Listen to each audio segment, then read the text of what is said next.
L'alchimie est la voie de la liberté. L'alchimie est un art pratiqué depuis des millénaires dans de multiples civilisations.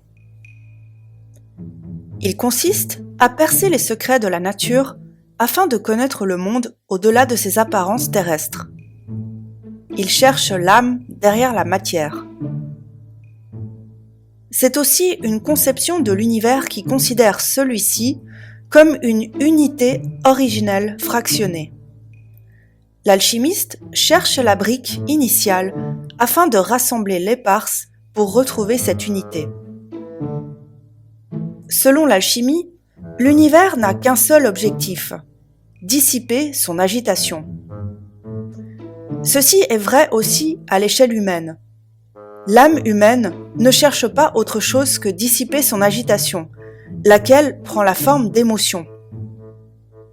Le but de l'alchimiste est de faire disparaître la matière pour retrouver la vraie lumière.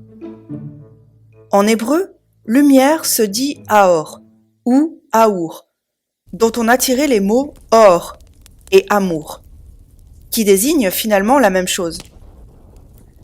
Cette lumière, ou cet amour universel, est l'or véritable que cherche tout alchimiste, au-delà du métal, fût-il précieux, en langue des oiseaux, près des cieux. La langue des oiseaux n'a rien d'ornithologique. Elle porte ce nom parce qu'elle est subtile, et donc volatile.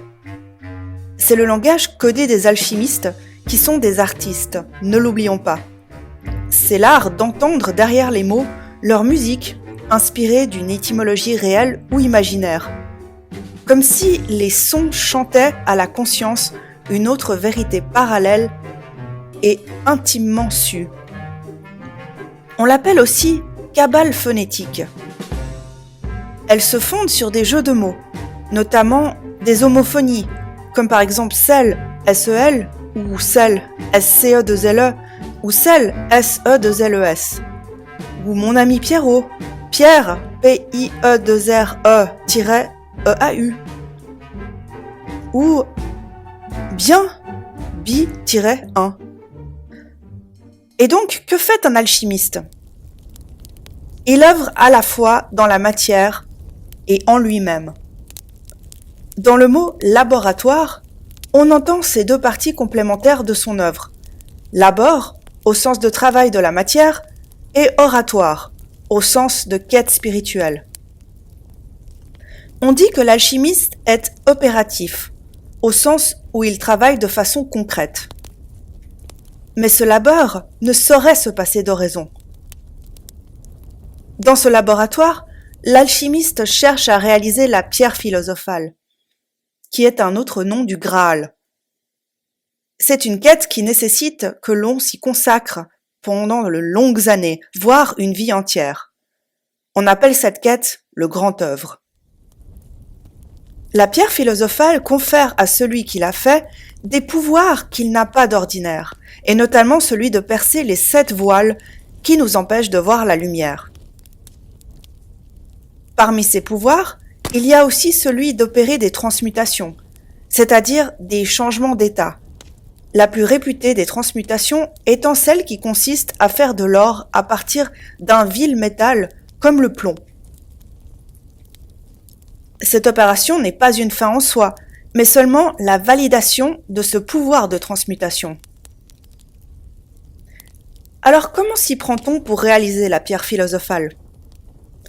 Eh bien, la pierre peut être réalisée dans les 3 règnes, végétal, animal et minéral. La pierre réalisée dans chacun des règnes confère un pouvoir sur ce règne. Celui qui réussit à fabriquer la pierre philosophale est appelé adepte. Il est reconnu par ses pairs. On ne compte que 10 adeptes par siècle dans le monde entier, toutes époques confondues. Pour réaliser cette quête, l'alchimiste emprunte principalement l'une de ces 3 voies. La voie sèche, la voie humide et la voie royale. La voie sèche purifie la matière par le feu. On élimine son agitation en la faisant fondre au creuset à très haute température. La voie humide purifie la matière par dissolution. On la décompose à l'aide de principes liquides. La voie royale prend le corps pour matière. L'alchimiste réalise la pierre à l'intérieur de lui-même par des exercices physiques qui font de son propre corps le réceptacle de la lumière. On appelle cela la voie du milieu. Quelle que soit la voie choisie, l'alchimie ne se réduit pas à une méthode, ni technique, ni mystique. C'est une série d'expériences au cours desquelles l'alchimiste éprouve dans la matière les correspondances avec sa propre transmutation intérieure.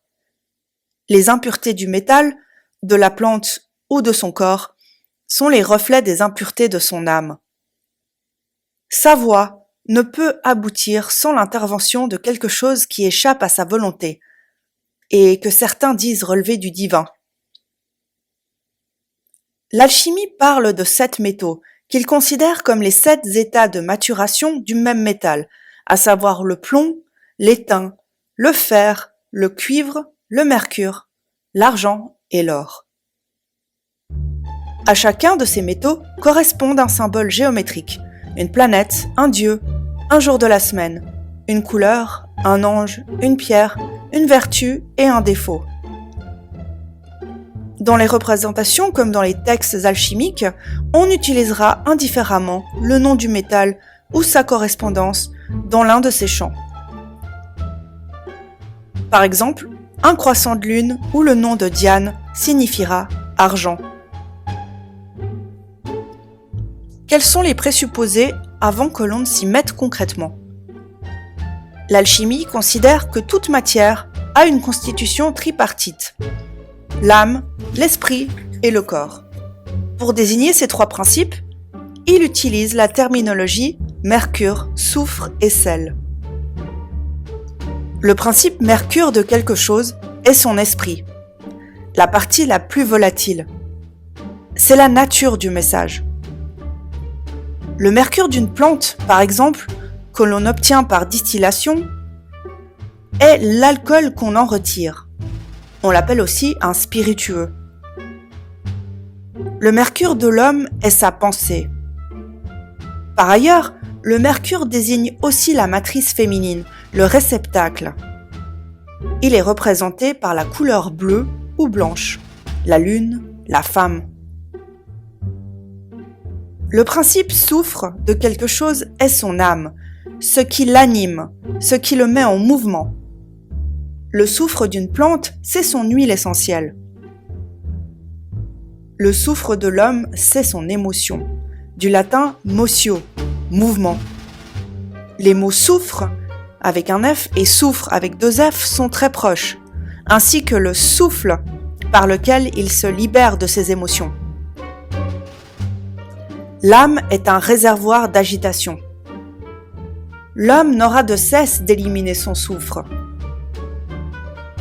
Par ailleurs, le soufre désigne aussi le principe de vie masculin et fécondant qui descend dans la matrice, le feu du ciel. Il est représenté par la couleur rouge, le soleil, l'homme. Le principe sel de quelque chose est son corps, la matière ultime. Le sel d'une plante sera sa cendre. Quand on carbonise n'importe quel corps, c'est la matière brute qui subsiste à la fin, une fois qu'on a retiré le message, et qui ne peut être dégradée, la brique initiale. Le sel de l'homme est son corps physique. Le sel scelle. Encore une fois, l'homophonie sert le propos. Il fixe le volatile. Il piège les matières subtiles. Pour clore l'allégorie de la conception, le sel est l'enfant né de l'union du principe féminin et du principe masculin. Il est représenté par la couleur blanche. Le symbole est un cercle barré par le milieu.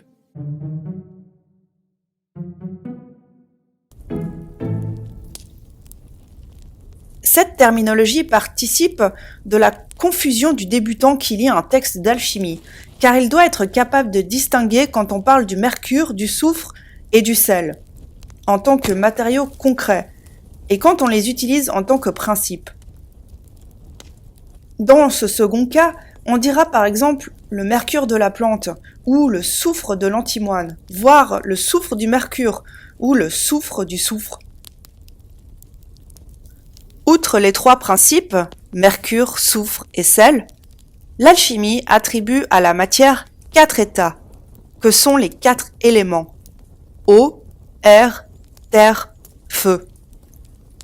Ils correspondent respectivement aux états liquides, gazeux, solides et plasmatiques de la matière.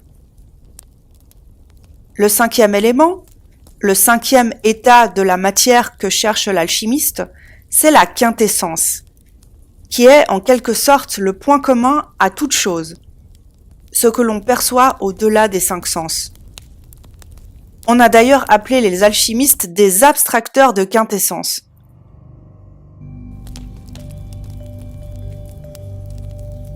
Quelles sont les étapes pour réaliser la pierre? Le grand œuvre est un processus en 3 étapes que l'on appelle traditionnellement œuvre au noir, œuvre au blanc et œuvre au rouge, et auxquelles correspondent des symboles. L'œuvre au noir, ou nigredo, consiste à décomposer la matière, à l'ouvrir pour qu'elle exprime ces 3 principes. On parle aussi de putréfaction, de corruption, au sens premier de corps rompu. La matière devient noire, perd sa forme et se volatilise. C'est pourquoi on associera cette phase au corbeau. C'est une étape désagréable pour l'alchimiste, à tout point de vue. La matière en décomposition dégage des pestilences et lui-même traverse des états d'âme difficiles. Il broie du noir, littéralement. C'est un passage par une forme de mort. D'ailleurs, pour trouer la matière, on va l'oxyder. Dans la langue des oiseaux, on va rapprocher ce mot du verbe oxyre, c'est-à-dire tuer. Durant cette phase, qui peut durer plusieurs années, on trie le subtil de l'épais. On purifie le métal de ses scories et l'on se purifie soi de ses impuretés, au prix d'une mort à soi-même.